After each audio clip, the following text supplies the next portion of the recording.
Hello students, in this video we'll discuss part 2 of chapter number 4, Soil Resources. Students, I hope you'll have seen part 1 of this chapter. If not, do watch it. बेटा part 1 में हम यहाँ तक discuss कर चुके हैं. Part 2 हम start करेंगे नेक्स्ट टॉपिक से, types of soils in India. बेटा आप सबको इंडिया की ज्योग्राफी के रिगार्ड्स में कुछ ना कुछ तो पता होगा ही. बेटा हमारे इंडिया के हम जब दो स्टेट्स को उठा के कंपेयर करते हैं ना, तो उनमें क्लाइमेटिक कंडीशन थोड़ी अलग हो जाती हैं, है ना. कहीं पर बहुत बारिश होती है तो कहीं पर बारिश कम होती है. कहीं पर टेम्परेचर हमेशा एक जैसा होता है तो कहीं टेम्परेचर में बहुत आपको मेजर चेंजेस देखने को मिलते हैं. क्या आप जम्मू कश्मीर को कंपेयर करेंगे केरला से तो कोई डिफरेंस नहीं मिलेगा? क्या होगा ना डिफरेंस. तो बेटा ऐसे ही, क्योंकि इंडिया में डाइवर्स जोग्राफिक कंडीशंस अवेलेबल हैं, इसी वजह से डिफरेंट टाइप्स ऑफ सॉइल्स भी अवेलेबल हैं. एक एरिया ऐसा है जहाँ बहुत सारी रिवर्स हैं, बड़ी बड़ी रिवर्स हैं, उनकी बड़ी बड़ी ट्रिब्यूटरीज हैं, तो क्या वहाँ का जो सॉइल होगा वो सेम होगा जो सॉइल राजस्थान में अवेलेबल होगा, जो कि एक डेजर्ट एरिया है? ऐसा बिल्कुल नहीं होगा, पॉसिबिलिटी नहीं है ना. डेजर्ट का सॉइल अलग होगा और वो एरिया जहाँ बहुत सारी रिवर्स हैं, बड़े बड़े रिवर हैं, बड़ी बड़ी उनकी ट्रिब्यूटरीज है, वहाँ पर सॉइल का टाइप अलग होगा. तो इंडिया में आपको वैरायटी में सॉइल्स मिलेंगी, जिनमें से आपको सिर्फ और सिर्फ 4 सॉइल को पढ़ना है. पहली है एलुवियल सॉइल, दूसरी है ब्लैक सॉइल को इरिगर सॉइल भी कहते हैं और कॉटन सॉइल भी कहते हैं. Third red soil, fourth laterite soil. Alluvial soil, black soil, red soil, laterite soil, ये 4 टाइप की सॉइल्स इंडिया में अवेलेबल हैं. पहले हम डिस्कस करेंगे एलुवियल सॉइल को. एलुवियल सॉइल भी बोल सकते हो, अलुवियल भी बोल सकते हो, एलुवियल सॉइल है ना. ओरिजिन एंड अकरेंस, तो ये बहुत ही ज़्यादा फर्टाइल सॉइल होती है बेटा. अगर आप इंडिया में कंपेयर करो जितनी भी टाइप्स अवेलेबल हैं उसमें एलुवियल सॉइल सबसे ज़्यादा फर्टाइल सॉइल होती है और ये सूटेबल होती है बहुत सारी क्रॉप्स के लिए. मतलब बहुत सारी क्रॉप्स ऐसी हैं जो बहुत इजीली ग्रो हो जाती हैं एलुवियल सॉइल में. क्वेश्चन आता बेटा, अब हम इनलैंड एलुवियम को पढ़ेंगे. तो इनलैंड एलुवियम बहुत बड़े एरिया को कवर करती है. कैसे? जहाँ से रिवर ओरिजिन हो रही है वहाँ से ये इस मिट्टी को डिपॉजिट करना चालू करती है. तो कहाँ तक करती है? जहाँ तक ये डेल्टा बनाना स्टार्ट करती है. तो इतने बड़े रीजन में, एक्सटेंसिव रीजन में आपको क्या ही मिलेगी? Alluvial soil. सपोज करो रिवर ने यहाँ से चालू किया, यहाँ से चालू किया, यहाँ यहाँ यहाँ गई, यहाँ पर फाइनली उसने डेल्टा बनाया. तो इतने बड़े पैसेज में जो सॉइल उसने बनाई है वो कौन सी है? Inland alluvial. Far from their mouth near sea to upper reaches, जहाँ से उसका ओरिजिन हुआ है, to mouth near the sea. इतने बड़े एरिया में, इतने एक्सटेंसिव रीजन में आपको इनलैंड एलुवियम मिलेगी. जिसको नहीं समझ में आया वो समझो बेटा, रिवर का ओरिजिन माउंटेन से होता है, फिर ये प्लेन्स पे आती हैं. तो यहाँ से सपोज करो उस रिवर का ओरिजिन हुआ है, तो यहाँ यहाँ यहाँ यहाँ यहाँ यहाँ फिर यहाँ उसने डेल्टा बनाया. तो ये जो बड़ा सा पैसेज है, इस पैसेज में आपको एलुवियल सॉइल मिलेगी जिसे आप इनलैंड एलुवियल कहोगे. Thus they are extensively found in plains, तो ये प्लेन्स पे मिलेंगी. अब इसी बात है, अभी मैंने बताया ना आपको कि भाई ये वाला जो पूरा बेल्ट है प्लेन्स पे आपको क्या ही मिलेगी? Inland alluvium. गंगा, उसकी ट्रिब्यूटरीज पंजाब हरियाणा में, उत्तर प्रदेश में, बिहार में. फिर ब्रह्मपुत्र प्लेन्स ऑफ असम, ये सब कैसे भरे हुए हैं? Inland alluvium. गंगा, उसकी ट्रिब्यूटरीज, इंडस रिवर, उसकी ट्रिब्यूटरीज, ब्रह्मपुत्र रिवर और उसकी ट्रिब्यूटरीज, ये एक बहुत बड़े एक्सटेंसिव एरिया को तैयार करती है जिसमें आपको जो एलुवियल सॉइल मिलती है उसे आप इनलैंड एलुवियम कहते हैं. बेटा यहाँ पर इस पैराग्राफ में इंडस रिवर भी होना था. Indus river and it's tributary, Punjab और हरियाणा. यूपी वाला पार्ट रिवर गंगा, बिहार वाला पार्ट रिवर गंगा और असम विथ ब्रह्मपुत्र. ठीक है, अब हम डिफरेंस देख लेते हैं इनलैंड और डेल्टाइक एलुवियम की. तो ये सॉइल यूजुअली ड्राई होती है। इसमें मॉइस्चर ज़्यादा होता है। डेल्टाइक एलुवियम में मैंने बताया था ना, मार्शी लैंड हो जाता है, दलदली एरिया हो जाता है, मॉइस्चर ज़्यादा है डेल्टाइक एलुवियम में। वहीं इनलैंड एलुवियम थोड़ी सी ड्राई है, थोड़ी सी नहीं, क्या ड्राई ही है। अगर इनलैंड एलुवियम की बात करें तो इस सॉइल में आपको सैंड भी मिल जाएगी, तो ये थोड़ी सी कोर्स है। जो सॉइल डेल्टाइक एलुवियम के नाम से जानी जाती है उसमें क्ले बहुत ज़्यादा होता है, चिपचिपी बहुत ज़्यादा होती है वो मिट्टी, क्लेई सब्सटेंस ज़्यादा होता है। तो इसका जो टेक्सचर है वो बहुत ज़्यादा कैसा होता है बेटा, फाइन। तो बेटा ये ड्राई होती है, इसमें मॉइस्चर बहुत होता है, दलदली एरिया सोचो ना, दलदल पानी तो होता ही। ये जो सॉइल है ये सैंडी है, इसीलिए थोड़ी सी कोर्स है। ये इसमें क्ले सब्सटेंस बहुत ज़्यादा होता है, इसीलिए इसका टेक्सचर बहुत फाइन होता है। ये पोरस है, पोरस मतलब आपने पानी डाला, आपने बाहर इजीली निकल जाएगा। ये सॉइल बहुत ज़्यादा कॉम्पैक्ट है, पोरस नहीं है।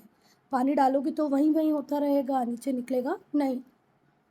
अब आप डिस्ट्रीब्यूशन पढ़ेंगे कि भाई एलुवियल सॉइल कहाँ कहाँ मिलेगी आपको। तो पंजाब में मिलेगी, हरियाणा में मिलेगी, उत्तर प्रदेश में मिलेगी, बिहार में मिलेगी, वेस्ट बंगाल में मिलेगी। कहाँ कहाँ मिलेगी भाई, ये मिलेगी आपको पंजाब, हरियाणा, उत्तर प्रदेश, बिहार और वेस्ट बंगाल। अगर हम ईस्टर्न और वेस्टर्न कोस्टल स्ट्रिप पे देखें पेनिनसुलर इंडिया के, तो वहाँ पर भी मिलेगी। मतलब किस पार्ट की बात करें, यहाँ पर वेस्टर्न कोस्टल प्लेन में भी मिलेगी और ईस्टर्न कोस्टल प्लेन में भी मिलेगी। जो बड़े बड़े डेल्टाइक ट्रैक्ट्स हैं वहाँ पर भी मिलेगी। अब बेटा जैसे महानदी, ये हमारे ईस्ट सेंट्रल इंडिया की रिवर है, ये जहाँ डेल्टा बनाएगी वहाँ पर भी एलुवियल सॉइल होगी। Godavari river, Krishna river, Kaveri river, ये सदर्न इंडिया की रिवर कहलाती हैं। इवन गोदावरी को तो हम दक्षिण गंगा भी कहते हैं। तो ये दक्षिण भारत की नदियाँ हैं, ये भी जहाँ पर डेल्टा बनाती हैं। जैसे करो ये रही रिवर, ये यहाँ से तो चली आई, फिर इसने अपने सिल्ट वगैरह को यहाँ इकट्ठा कर दिया और फिर ओशन में मिली। तो ये जो रीजन बनाया इसने, इसे कहते हैं डेल्टाइक रीजन, ट्रायंगुलर शेप का होता है, ठीक है। फिर ये मिलेगी आपको ब्रह्मपुत्र वैली में। कहाँ पर है ब्रह्मपुत्र वैली, नॉर्थ इंडिया में। अरुणाचल, वैसे तो ब्रह्मपुत्र रिवर को सांगपो रिवर कहते हैं। ये तिब्बत से राइज होती है, तिब्बत से फिर अरुणाचल प्रदेश में आती है, अरुणाचल प्रदेश से फिर असम में आती है। तो जो हमारे ईस्टर्न स्टेट्स हैं नदर्न इंडिया के, वहाँ पर ब्रह्मपुत्र रिवर के ने जो प्लेन्स बनाए हैं वहाँ पर मिलेगी आपको क्या, alluvial soil. North east India में कौन सी रिवर प्रोमिनेंट है, तो ब्रह्मपुत्र रिवर है और इनकी बहुत सारी ट्रिब्यूटरीज हैं, लोहित, दिबांग, दिहांग। तो वहाँ पर जो सॉइल है वो भी एलुवियल सॉइल ही है, ठीक है। चलें आगे, चलो। इसका ओरिजिन कहाँ से होता है, तिब्बत से। तिब्बत में से क्या कहते हैं, सांगपो रिवर। फिर ये पहले अरुणाचल प्रदेश में आती है, फिर असम में आती है और फिर आगे हमारे इंडिया में चलती ही रहती है, फाइनली चली जाती है बांग्लादेश में। अब हम पढ़ेंगे कैरेक्टरिस्टिक्स एंड कंपोजिशन। भाई क्या क्या है इस सॉइल में, क्या क्या इसकी विशेषताएं हैं। तो ये बहुत ज़्यादा फर्टाइल है, ये हम पढ़ चुके हैं। खरीफ क्रॉप भी आप इसमें ग्रो कर सकते हो, रबी क्रॉप भी आप इसमें ग्रो कर सकते हो। देखो एल्यूवियल सॉइल इतनी फर्टाइल, आप कुछ भी ग्रो करो सब ग्रो हो जाएगा। ये खरीफ क्रॉप के लिए भी बेस्ट है, रबी क्रॉप के लिए भी बेस्ट है। इसमें पोटाश भी होता है और लाइम भी होता है, और पोटाश और लाइम बहुत ही इम्पॉर्टेंट कंपोनेंट हैं किसी भी सॉइल के। तो ये बहुत रिच है पोटाश में और लाइम में, पर इसमें कुछ चीज़ों की कमी भी है। ये डेफिशिएंट है किसमें, नाइट्रोजन में, फॉस्फोरिक एसिड में, कुछ एरियाज़ में इसमें ह्यूमस भी नहीं होता। अब ह्यूमस होने के लिए बेटा क्या ज़रूरी है, ट्रीज़ हो, एनिमल्स हो। तो जो ट्रीज़ से जो लीव्स हैं वो जब डिकम्पोज होती हैं तो वो सॉइल में क्या बनाती है, ह्यूमस। एनिमल की जो डेड रिमेन्स है वो भी क्या बनाते हैं, ह्यूमस। तो जहाँ पर आपको ट्रीज़ नहीं मिलेंगे, एनिमल्स नहीं मिलेंगे, वहाँ पर इस सॉइल में ह्यूमस भी नहीं होगा। कुछ कुछ जगह इसमें नाइट्रोजन नहीं, मतलब ये इसमें नाइट्रोजन तो है ही नहीं, फॉस्फोरिक एसिड नहीं है, और कुछ एरियाज़ में ह्यूमस नहीं है। फिर से इस सॉइल में ज़्यादा क्या है, तो पोटाश है और लाइम है। क्या नहीं है, तो नाइट्रोजन नहीं है, फॉस्फोरिक एसिड नहीं है, और कुछ कुछ एरियाज़ में इसमें ह्यूमस भी नहीं है। याद रखना कुछ एरियाज़ में ही सिर्फ ह्यूमस नहीं है, बाकी तो एरियाज में ह्यूमस है, पर क्या क्या एक्चुअल में नहीं होता है इस सॉइल में, तो नाइट्रोजन नहीं होता और फॉस्फोरिक एसिड नहीं होता। इसके टेक्सचर की अगर हम बात करें तो बहुत ज़्यादा वेरी करता है, ठीक है। कई जगह सेडिमेंट बहुत फाइनर हो जाते हैं, तो कई जगह कोर्स भी होते हैं। जब ये अपने माउथ को अप्रोच करने लगती है सी के पास, तो यहाँ सेडिमेंट्स बहुत ज़्यादा फाइन होते हैं, और शुरुआत में जहाँ से ओरिजिन होता है वहाँ पर कोर्स होते हैं, दरदरे होते हैं, गिट्टी होते हैं। जो कलर होता है वो भी अलग अलग होता है, कहीं पर येलो है, कहीं पर ब्राउन है, कहीं पर इसके बीच में मिलेगा। डेक्कन कोस्टल स्ट्रिप में अगर मैं बात करूँ, क्यों भाई डेक्कन में इसका कलर डार्क हो जाता है, क्योंकि यहाँ पर जो रिवर है वो फ्लो कर रही है ब्लैक लावा सॉइल पे, ठीक है। डेक्कन ट्रैप में, ये वाले एरिया को आप डेक्कन ट्रैप कहते हो, यहाँ पर ब्लैक लावा सॉइल होती है, ब्लैक लावा सॉइल। यहाँ से जब वो फ्लो करती है, क्या फ्लो करती है, रिवर्स, इनकी जो पेरेंट रॉक होती है उसका कलर डार्क है, तो जो मिट्टी बनती है वो भी कैसी होती है, डार्क होती है। इसे ध्यान से सुनो, इसका कलर येलो टू ब्राउन होता है डेक्कन कोस्टल स्ट्रिप में।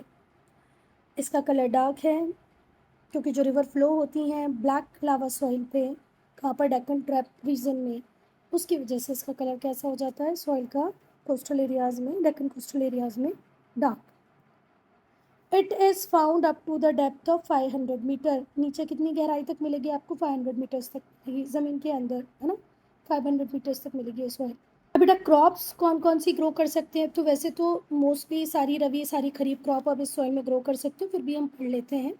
ये जो सॉइल है ये सुटेबल है, इसमें बहुत वैरायटी की क्रॉप्स आप ग्रो कर सकते हो, जैसे राइस, बिहार, वेस्ट बंगाल, उड़ीसा, बहुत बढ़िया पैदावार होती है यहाँ पे चावल की। Wheat Punjab Haryana, cotton, oil seeds, sugar cane का मेजर प्रोड्यूसर है यूपी,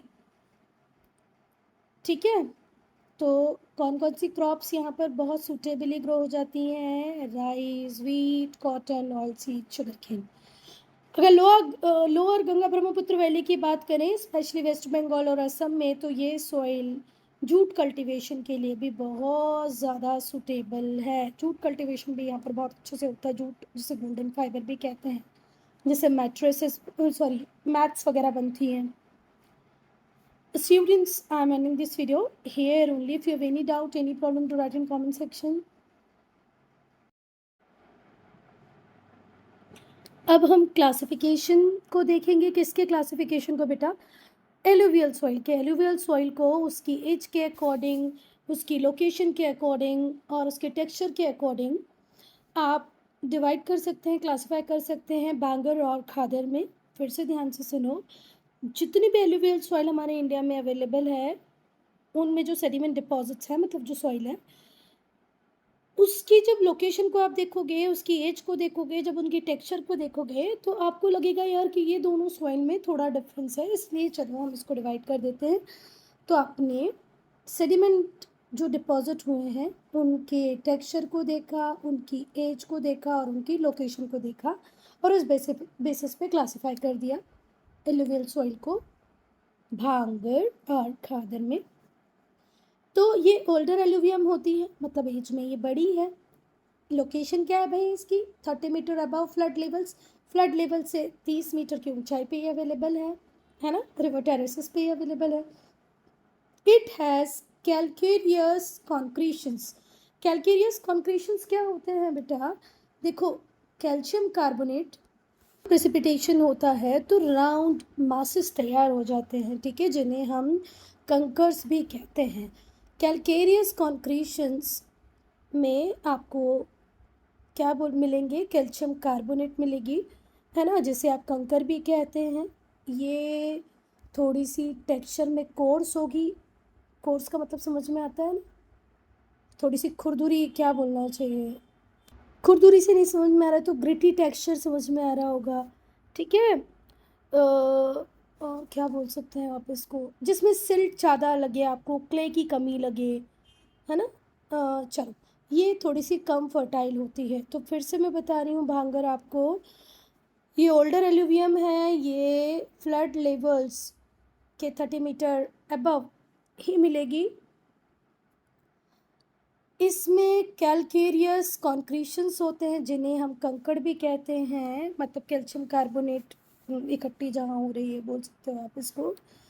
ये टेक्सचर में कोर्स होती है और फर्टाइल कम होती है। ऐसा नहीं बोला मैंने कि फर्टाइल नहीं होती है, कम फर्टाइल होती है। अब हम जहाँ खादर की बात करें तो ये न्यूअर एलुवियम है। ये डेल्टास पे मिलती है। कहाँ पर? Along the banks of river, river के जितने भी बैंक्स हैं, डेल्टाज हैं, वहाँ पर मिलती है। ये न्यूअर एलुवियम है और बेसिकली ये मिलेगी फ्लड प्लेन्स पे। जहाँ जहाँ नदी बह रही है वहाँ उसकी वैली में भी मिलेगी। जहाँ बाढ़ आ रही होगी, फ्लड प्लेन्स, यहाँ तक अगर बाढ़ का पानी पहुँच रहा है तो फ्लड प्लेन्स पे भी ये मिल जाएगी। इसका टेक्सचर बहुत फाइन होता है, ग्रिटी नहीं होता, कोर्स नहीं होता। ये बहुत ही ज़्यादा फर्टाइल होती है। भाई फर्टाइल क्यों होती है? क्योंकि हर साल रेप्लेनिश हो जाती है। इस मिट्टी में से हमने अगर न्यूट्रिएंट कंटेंट को यूज़ किया तो ऑब्वियसली बात है ये सेकेंड ईयर थोड़ी सी लेस प्रोडक्टिव हो जाएगी। पर अगर हर साल ही नई मिट्टी इकट्ठी होती जाए, हर साल ये रेप्लेनिश होती जाए, तो ऑब्वियसली बात है ये हमेशा फर्टाइल बनी रहेगी। अच्छा बेटा, जिन बच्चों को कन्फ्यूजन हुआ होना कि भाई हमें तो नहीं समझ में आया, ये बात याद रखना, ये फ्लड लेवल से 30 मीटर ऊपर मिलेगी। इसमें कंकड़ होते हैं, ये कोर्स होती है, ये ओल्डर है। अब खादर की बात करूँ तो न्यूअर है, हर साल रिप्लेनिश हो जाती है, ज़्यादा फर्टाइल है, ये कम फर्टाइल है। इसका टेक्सचर बहुत फाइन होता है। ये रिवर बैंक्स पे अवेलेबल होगी और डेल्टास पे भी अवेलेबल होगी। चलो, भांगर एलुवियम ये ओल्डर है, खादर ये न्यूअर है। ये 30 मीटर अबव मिलेगी फ्लड प्लेन्स के। It is found about 30 metre above flood level in river terraces. ये आपको डेल्टास पे मिलेगी और रिवर बैंक्स पे मिलेगी। ये कोर्स होती है टेक्सचर में, फाइन एकदम पाउडर की तरह होती है। ये कम फर्टाइल होती है, ये ज़्यादा फर्टाइल होती है क्योंकि ये हर साल रेप्लेनिश हो जाती है। अब देखो बेटा, जो मैं समझाना चाह रही थी डायग्राम में बहुत अच्छे से आया है। ये रिवर वैली है, तो यहाँ पर ये जो T4 है ये खादर है। ये हर साल रिन्यू हो जाएगी, रिप्लेनिश हो जाएगी और बहुत ही फर्टाइल सॉइल है। T2 T3 दिख रहा है, क्या दिख रहा है? ये T4 दिख रहा है मुझे। हाँ चलो, ये T2 अरे समझ जाओ, ये T1 T2 T3 है। ये वाला जो एरिया है, ये वाला जो एरिया है, ये एरिया में भांगर होगी, ठीक है, क्योंकि ये रिवर जो वैली है उससे थोड़ी सी हाइट पे अवेलेबल है ना, इस वजह से।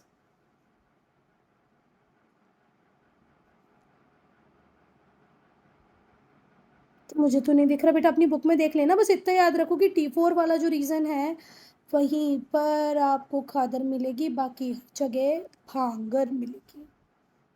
बेटा जितने एरिया को ये कवर करती है, जितने एरिया में डिपोजिशन होता है, एल्यूवियल डिपॉजिट्स को आप फिर से क्लासिफाई कर सकते हो। पहला है कोस्टल एलुवियम। ये कहाँ पर मिलेंगे बेटा? जो हमारे ईस्टर्न कोस्ट है और जो हमारे वेस्टर्न कोस्ट है, यहाँ पर मिलेगी, ठीक है। तो कोस्टल एलुवियम की जब मैं बात करूँ तो ये एक नैरो स्ट्रिप में मिलेंगी और वेस्ट कोस्ट पे भी मिलेंगी और ईस्ट कोस्ट पे भी मिलेंगी। ये ईस्ट कोस्ट है, ये वेस्ट कोस्ट है। यहाँ पर जो एलुवियल सॉइल मिलेगी उसे हम कहेंगे कोस्टल एलुवियम। तो बेटा आपको समझ में आ गई कोस्टल एलुवियम कहाँ अवेलेबल होगी? कोस्ट लाइन पे। कोस्ट लाइन हमारी यहाँ पर है, ये ईस्टर्न कोस्ट लाइन है, ये वेस्टर्न कोस्ट लाइन है और ये बहुत नैरो स्ट्रिप में अवेलेबल है। बहुत ज़्यादा बड़े बड़े प्लेन्स नहीं है यहाँ पर किसके, एलुवियल सॉइल के।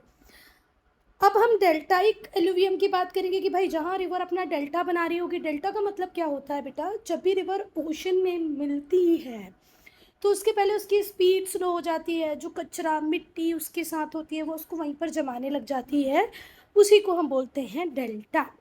तो they are deposited at the mouth of the river. वहाँ जहाँ रिवर ओशन में मिलने ही वाली है उसे कहते हैं रिवर का माउथ, है ना। उसके पहले एक बड़ा सा ट्राइंगुलर शेप का एरिया रेडी होता है जिसे ही आप क्या कहते हैं, डेल्टा।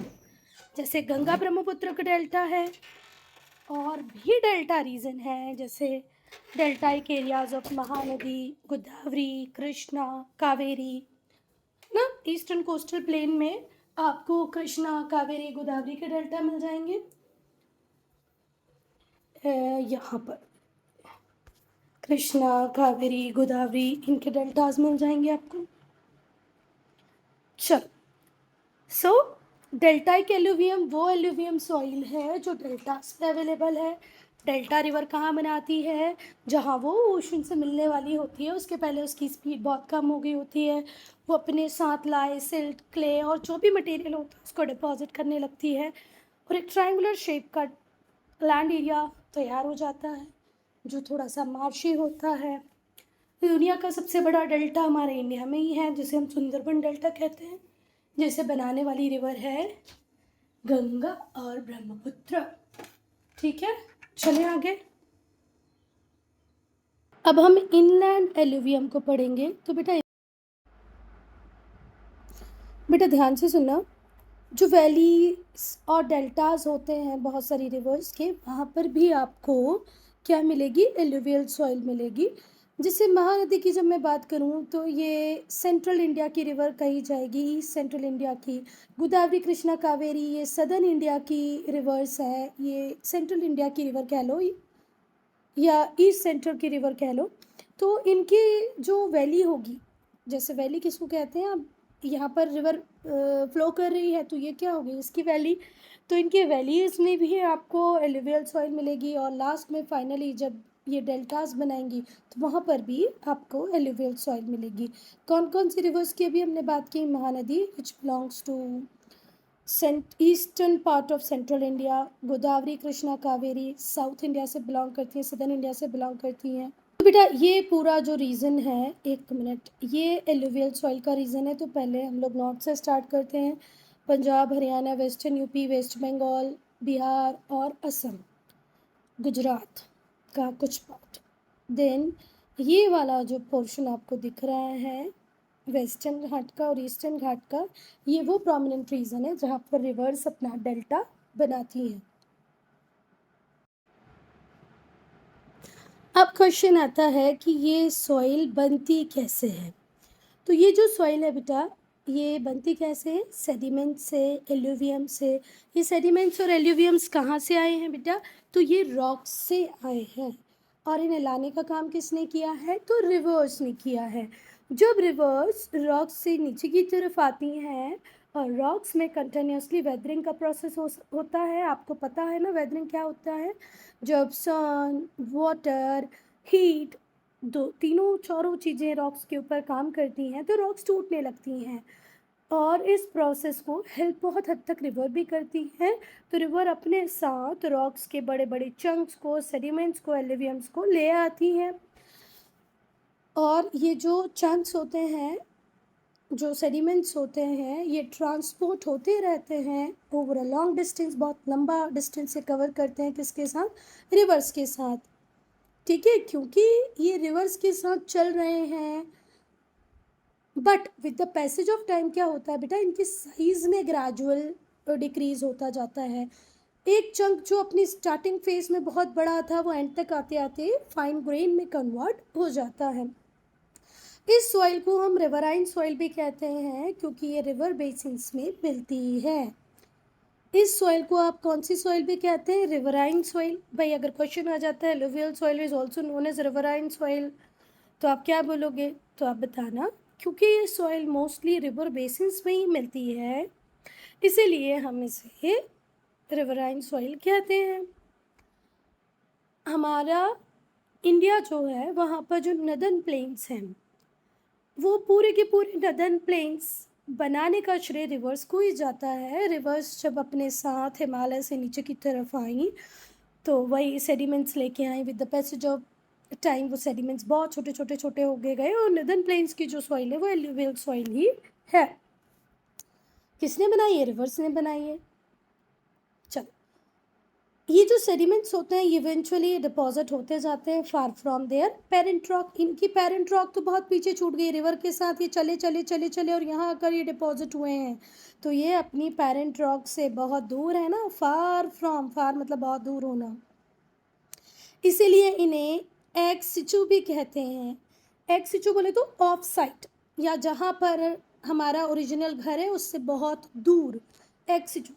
या ट्रांसपोर्टेड सॉइल। एक्स सिचु का मतलब क्या भी होता है बेटा? ऑफ साइट, और ऑफ साइट भी होता है, और away from natural origin place, जहाँ पर आपका ओरिजिन हुआ उससे बहुत दूर, एक्स सिचु।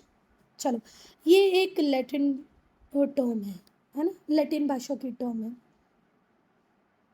तो ये जो डेपोजिशन होता है ना, अभी हमने देखा कि ये डिपॉजिट हो जाती है अपने पेरेंट रॉक से बहुत दूर, तो इनका डेपोजिशन कहाँ होता है? जब फ्लड आती है, बाढ़ आती है, रिवर के बैंक ओवरफ्लो हो जाते हैं।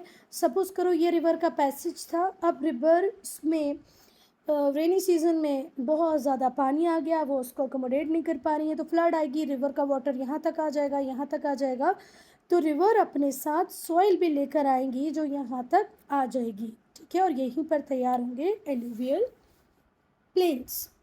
चलो चलो चलो, तो ये समझ में आ गया। ये जो डिपोजिशन है मोस्टली कहाँ पर होता है? जहाँ रिवर ओवरफ्लो होती है अपने बैंक्स पर, तब जब बाढ़ आती है, फ्लड आती है। अब बेटा जो रिवराइन एलुवियम है उसमें सैंड भी होता है, सिल्ट भी होता है और क्ले भी होता है, तभी तो इसको हम एक परफेक्ट सॉइल कहते हैं। क्यों?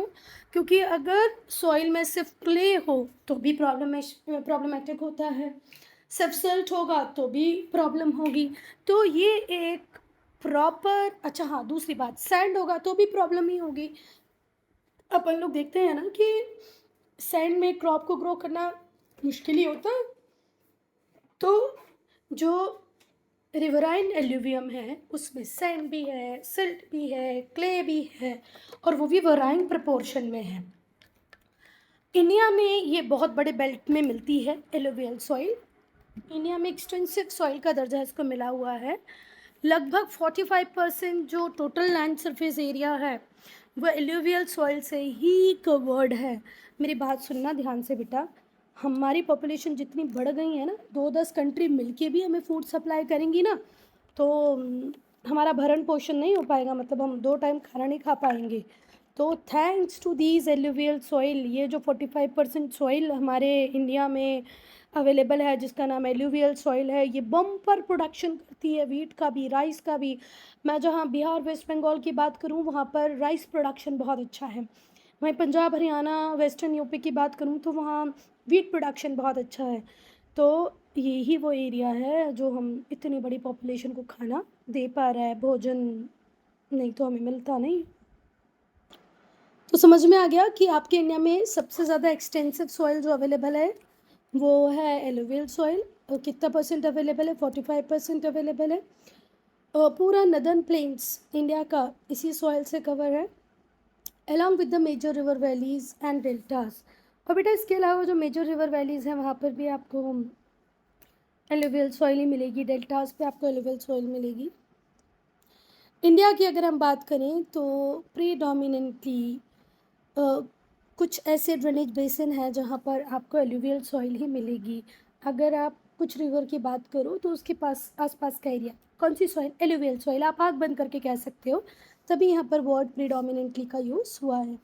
इंडिया में ये सॉइल प्रीडोमिनेंटली कुछ ड्रेनेज बेसिन में मिलेगी, उनको अब हम एक एक करके डिस्कस करेंगे। फर्स्ट है बेसिन ऑफ रिवर इंडस, जिसे हम सिंधु नदी भी कहते हैं, और इसकी ट्रिब्यूटरीज। ट्रिब्यूटरीज क्या होती हैं बेटा? ट्रिब्यूटरीज वो बड़ी रिवर, वो छोटी रिवर होती हैं जो एक बड़ी रिवर को क्या करती है? पानी देती है। मेरी बात सुनो बेटा, जैसे ही ट्रिब्यूटरीज का नाम आता है हम बोलते हैं वो छोटी छोटी रिवर जो बड़ी रिवर को पानी देती हैं। बेटा ऐसा नहीं है, इनमें से कुछ रिवर ऐसी होती हैं जिनकी लेंथ, जिनमें वाटर का वॉल्यूम बहुत ज़्यादा होता है, बस इतनी बात होती है कि वो ओशन को टच नहीं करती हैं। ठीक है, फाइनली किसी ना किसी रिवर वाटर में ड्रेन करती हैं। तो ऐसा नहीं है कि सारी छोटी रिवर ही होती हैं ट्रिब्यूटरीज, ट्रिब्यूटरीज में बड़ी रिवर भी आती है। चलो, तो जो रिवर इंडस है और इसकी जो ट्रिब्यूटरीज हैं जैसे झेलम, चेनाब, रवि, व्यास, सतलज, एक रिवर इंडस और 5 इसकी ट्रिब्यूटरीज, झेलम, चेनाब, रवि, व्यास, सतलज। इनका जो पूरा बेसिन है उसमें आपको एलुवियल सॉइल मिलेगी। दूसरा बेसिन है रिवर गंगा का और उसकी ट्रिब्यूटरीज का। अब जैसे मैं यमुना रिवर की बात करूँ तो कोई छोटी रिवर थोड़ी नहीं है बेटा, बहुत बड़ी रिवर है। पर वो तो अल्टीमेटली बस इतना हो जाता है कि ये गंगा रिवर में मिलती है, ओशन तक नहीं जाती, ओशन तक जाती तो ये ट्रिब्यूटरी नहीं कहलाती। तो अभी समझ में आया मैंने क्यों बड़ी और छोटी रिवर्स कहा। चलो, तो जो गंगा रिवर है और उसकी ट्रिब्यूटरीज हैं जैसे यमुना, गोमती, गंडक, घाघरा, कोसी, इसके अलावा भी बहुत सारी, यहाँ तो 5 ही नाम दिए, इसके अलावा भी बहुत सारी मिलेंगी आपको जो रिवर गंगा की ट्रिब्यूटरीज हैं। तो ये मिलकर के भी एक बेसिन तैयार करती हैं बहुत बड़ा सा, जिसमें भी आपको एलुवियल सॉइल मिलेगी। फिर आता है बेसिन ऑफ ब्रह्मपुत्र, जिसमें लोहित, दिबांग, दिहांग जैसी रिवर्स आएंगी। कौन? इसकी ट्रिब्यूटरीज में ब्रह्मपुत्र मेन रिवर होगी, लोहित, दिहांग, दिबांग इसकी ट्रिब्यूटरीज होंगी। इसके अलावा ये तो 3 रिवर सिस्टम हो गया, हमने भी पढ़ा, गंगा, इंडस और ब्रह्मपुत्र, और इनकी ट्रिब्यूटरीज यहाँ पर आपको